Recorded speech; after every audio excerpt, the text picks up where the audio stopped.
Pissy elevator shit. Let's go. Big timers, hustlers and riders, old school Cadillacs on white wall tires, pimps, players and ballers, colors, SS's, Regals and Polars, all green everything, cash rules everything around me, it's all green everything,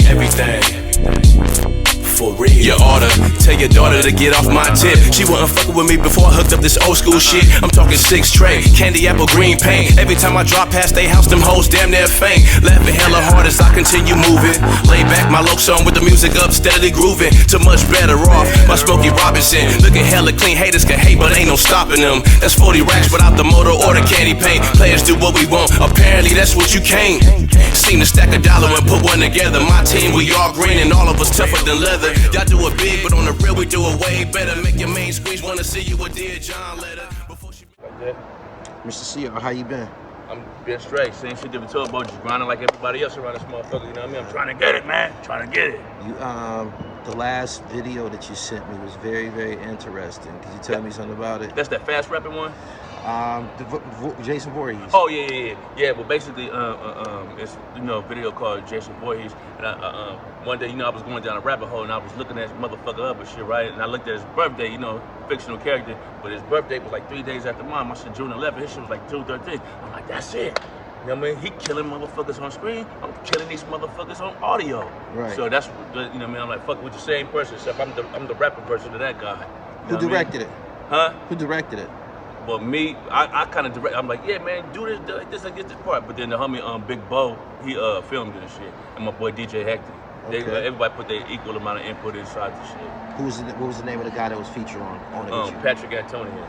Shout out to him and shit. Y'all came up with something really nice. What I like about a lot of your music is it's different. Got pro-black undertones. You can definitely hear knowledge of self in there. Tell me something about some of the people who inspired you. Your skill set and shit. Oh, you mean? Oh well, shit. A lot of the people that inspired me, of course, when you're a youngster, right? I was inspired by Ice Cube and all type of shit being from out here, but I was also inspired by a lot of East Coast cats too. They had the leaders of the new school. They had UMCs. Get out, I don't love them. All them niggas, man. Right. It's just a whole lot of shit back in the day. But really made me want to take the lyrics as far as an art form. There's a place out here called the Goodlife Cafe. Now the Goodlife Cafe was like an open mic spot on the West Coast. It's kind of like the Showtime at the Pod with the hell of a rough crowd. When your shit was whack, they'd be like, please pass the mic. Hey, like that rowdy shit. So the cats that was up in there doing their shit, they showed me a different way of rhyming words and shit. So that's what on my craft and shit as far as the way I do shit. I mean, to me, it's an art. You know what I mean? 5 or 6 of us could have one topic of a song, and 5 or 6 of us gonna write 3 different types of songs about the same topic. You know what I mean? So I'm trying to outdo these niggas. You know what I mean? It's an art form to me. You know what I mean? It's the art of putting words together and making them rhyme. Right. Last time I was out here, we was at the Sky Zoo show, speaking about probably attending the Slum Village show tonight. At which point did you decide, or which point did you gravitate towards that pocket of music, which is like deep underground? Well, see, I had I just had a fascination with the way people said shit. Like, and then we'll be at school, like, nigga, did you hear what that nigga said in that one song? We'd be laughing, like, it's just a trip. You know what I mean? Like the other songs is cool. Like, you know what I mean? You might be going through shit, and you play that shit, but it's just the way motherfuckers put words together. Oh, I can't believe he rhymed that with that. That's just what we was on. You know what I mean? And to me, that made a motherfucker a better rapper than the average motherfucker. Cat in the Hat, baseball bat, man, fuck all that. You know what I mean? Then I like that real shit. Like, nigga, show me. Oh, I didn't know he was gonna rhyme that word with that. Like, that technical shit, all that. I'm about all that. How you go about selecting producers? But it just all depends. A lot of times, dude, in this social media age, motherfuckers just be hitting me up. They just be wanting to work to get their name out there. So if the shit just dope, I'm like, nigga, I'm fucking with it. You know what I mean? Like how that Jason Voorhees shit. My boy DJ Hector was like, man, come on, pull on up. Let's go do some samples, this and that. We out here getting drunk, taking shots, and you know what I mean, all that type of shit he playing. I'm like, you know what I mean? We just agreed upon that one. And they sent me that shit, nigga. I'm at my job, nigga. And I listen to that shit. I'm like, nigga, this sound like some Crystal Lake type shit. Right. And I'm on my lunch break was only 30 minutes. Nigga, that shit came to me within 10 minutes, that whole verse. How long did they take to finish the video to the point you could look at it? It had an element of shock value to it. Yeah, it was like, it took about a week. You know what? A lot of niggas be like, man, I don't like that shit. Why? Because I said I hate black bitches with blonde wigs and snuffle up against eyelids. You know what I mean? Now a lot of niggas, but man, fuck that. I don't have a problem with bad bitches. I just have a problem with them type of black bitches. I don't fuck with ghetto. Explain what you mean by the eyelids, the lashes, and them long, the superficial stuff. Yeah, like the stuff up against off on Sesame Street. It's the exact same shit. The bitch, like she could blink hard enough and fly off this motherfucker. Right. With the blonde wig, I'm like, to me, I can't fuck with a black woman with a blonde wig, bitch. I might as well go fuck with a white bitch. I fuck with black women because that's what I want to fuck with. The big booty, nappy at the root, you know what I mean? Big booty, all that type of shit. If I'm gonna fuck with a black bitch with an identity crisis, I might as well go fuck with a white bitch, the same bitch you trying to imitate. And you ain't about to give me a hug of I mean, so a lot of bitches would snuffle up against eyelids and blonde wigs and tattoos. I mean, fuck around, I have to knock one of them bitches out. Right. Get set up to get killed, all that, man. Fuck all that. Niggas act like they don't want to talk about. I'm talking about that. I don't give a fuck. Now, when you have this type of perspective, some people can misconstrue it as racism. What do you have to? What type of retort do you have for people who will receive it as that? Well, see, from my life experiences with these type of women, I'm not referring to all black women, just this particular time. You know, I'm gonna give you an example of a story. I knew a guy that was he had just got out of the prison or whatever. You know what I mean? He was doing this thing. He ended up coming on a large lump sum of money. The black bitch with the blonde wig and the snuffle up against eyelids, he thought had his back. When she found out he got that certain amount of money, she had that nigga lined up. We found that nigga dead with his shoes and socks off and his jacket going in the driveway, laying face down.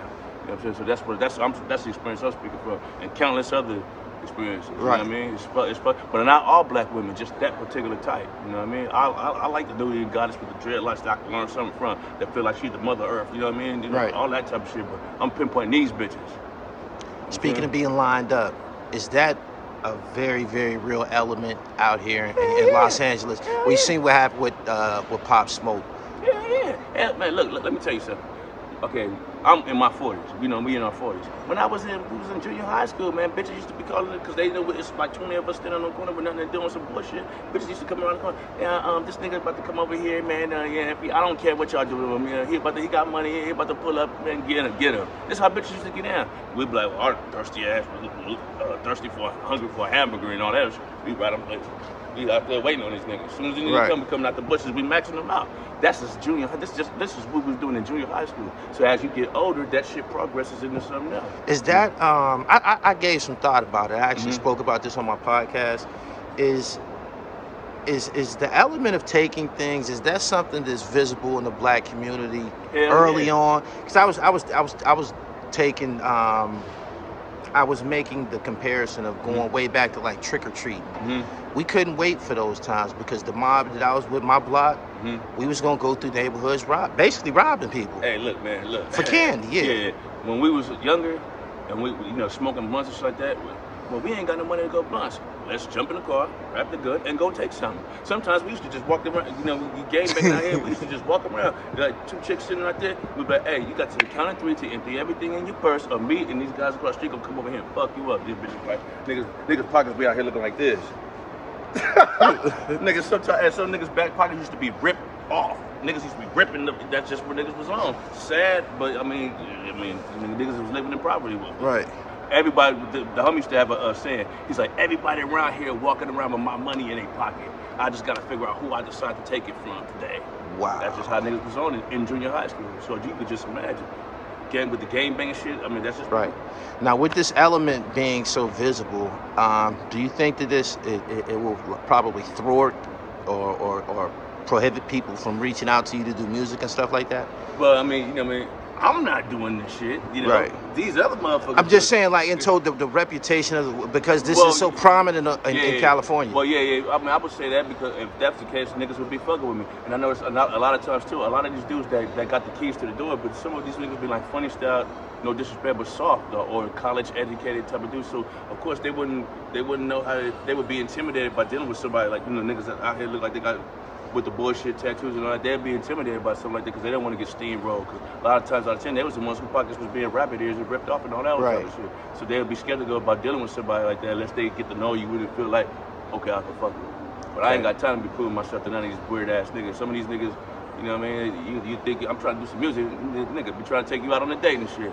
Right. You know what I'm saying? I'm like, I ain't got time for none of that. I'm just gonna keep put my shit out, bro. You've been sending me songs. Like you said, you've been putting your shit out. Are these leading up to a project, or these a part of a project, or you just putting out a bunch of singles right now? Tell me what I'm doing, because I'm all the way in with you. Lately I've been putting out just a bunch of singles because people's attention span seem like they kind of short. Like if they ain't never really heard of you, they don't really want to listen to the whole project.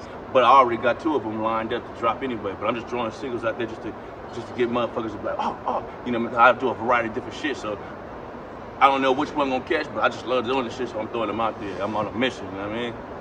I'm on a motherfucking mission. Straight up.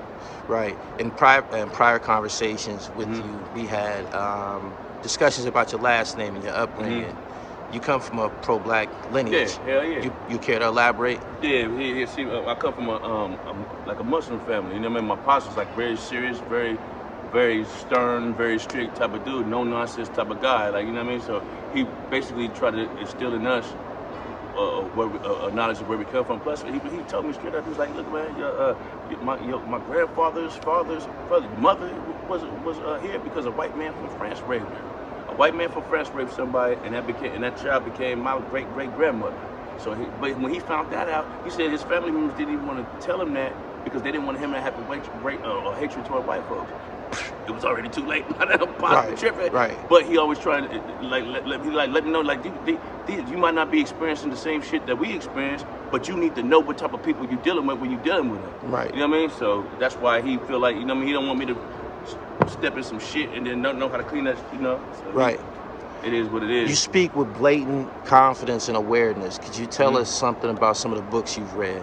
I read a book called 100 Years of Lynchings, which was basically a book filled with nothing but news clippings of shit they used to do to black people back in the slavery times. You know what I mean? When the guy was whistling at a white chick and they beat, maimed him, or, you know what I mean? Emmett Till, right. You know, all that type of shit. I've also read The Moors of Spain, which is basically about a book about how the Moors of Spain, they went to Spain, different places where they were saying European dudes was living like savages and shit, that wasn't taking showers and shit like that. They took over Spain and created some shit, and other people from Greece came over there and tore all that shit up because they wanted to bathe in like pigs and all that other type of shit.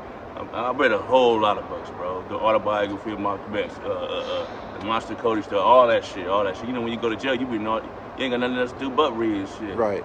You know what I mean? But yeah.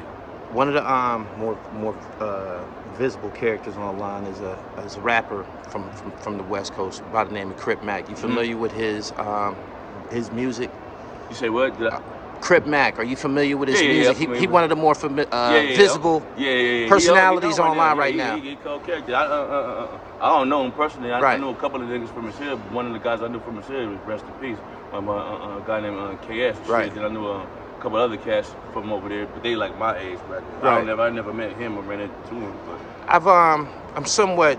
It's so much of him online that you can't miss him. And I'm kind of like becoming aware and tuned in with what he's doing. Yeah. I'll tell you one thing, that dude, he running with some serious dudes, because when I first seen one of his earlier videos, he was walking around through his enemy territory, but he hit this particular video, he walked into a Popeye's chicken with a guy with him. Right. The guy that was with him, he was my nigga from Hard Time Hustle. That nigga's low, straight up, with the bush. Okay. So if he riding around with that guy, and they ain't behind enemy lines, and that nigga ain't playing. I seen, I noticed that he does a lot of humanitarian style things, like giving to the homeless and shit. Like he just seemed like a good-natured dude and shit. What's your perception of him? I mean, shit, you know, cause he got, I guess he get like a yin and a yang. You know, he walking around with the hoover killer on his face, and so he calls HK destruction. And he's destroying everything. So maybe he feel like, well, I'm a ding over here, but I'm a yang to make up for that over there. You know what I mean? Right. So I guess. You know what I'm just saying? A little bit at a time. Yeah. You know what I mean? I'm pretty sure he do it. I mean, I know the nigga that he was with when they walked up with that Popeye's chicken. That nigga's not no play. So if he brought him with niggas like that, you know. Real deal. It's a real deal. Okay.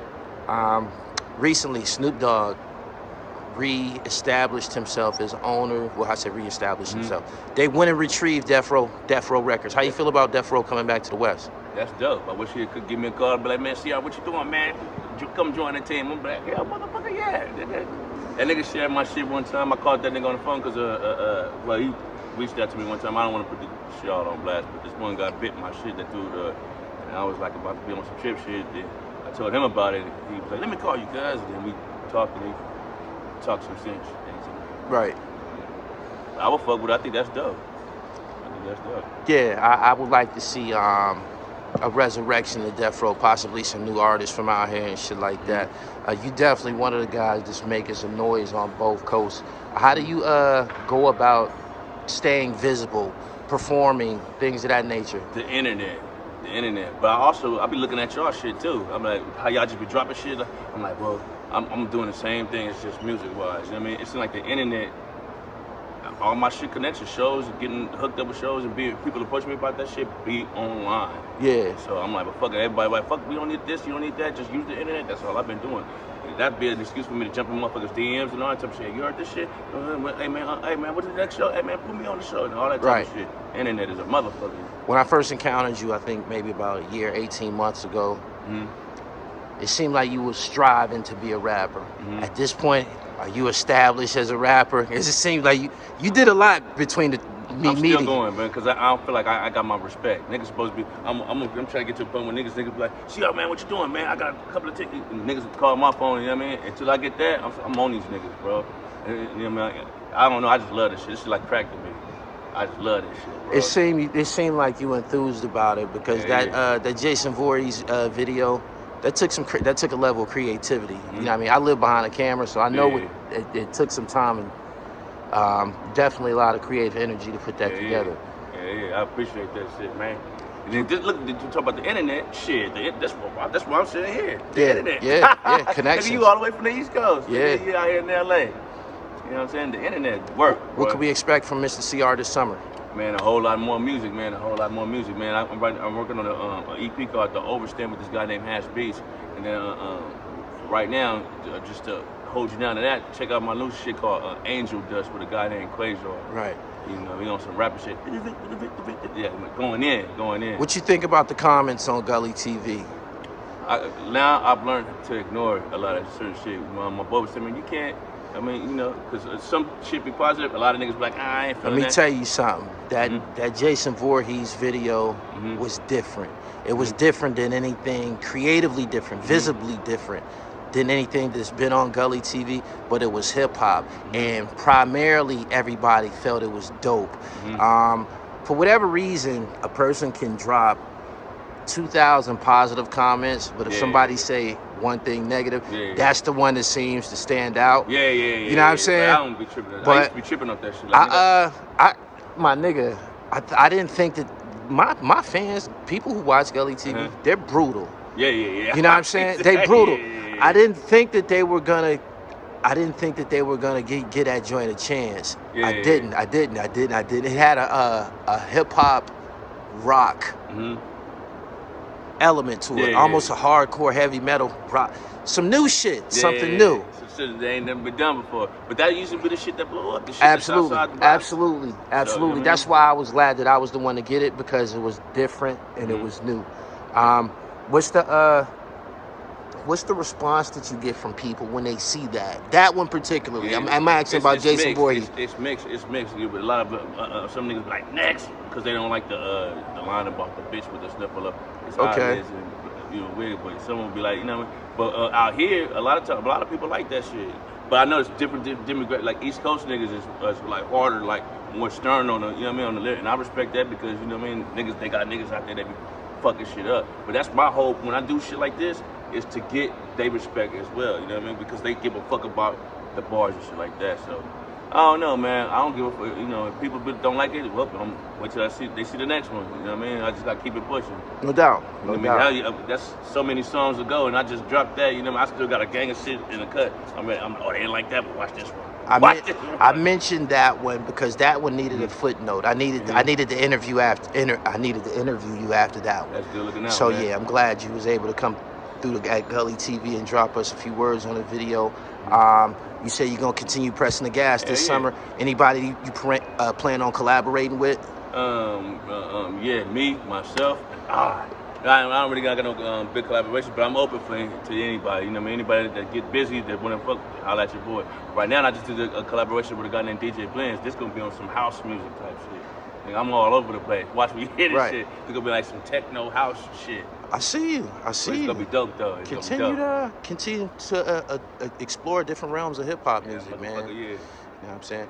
Mr. CR, I appreciate your time, man. You can give me a drop for Gully TV. Yeah, it's your boy, Mr. CR. You're now tuned into the Gully TV.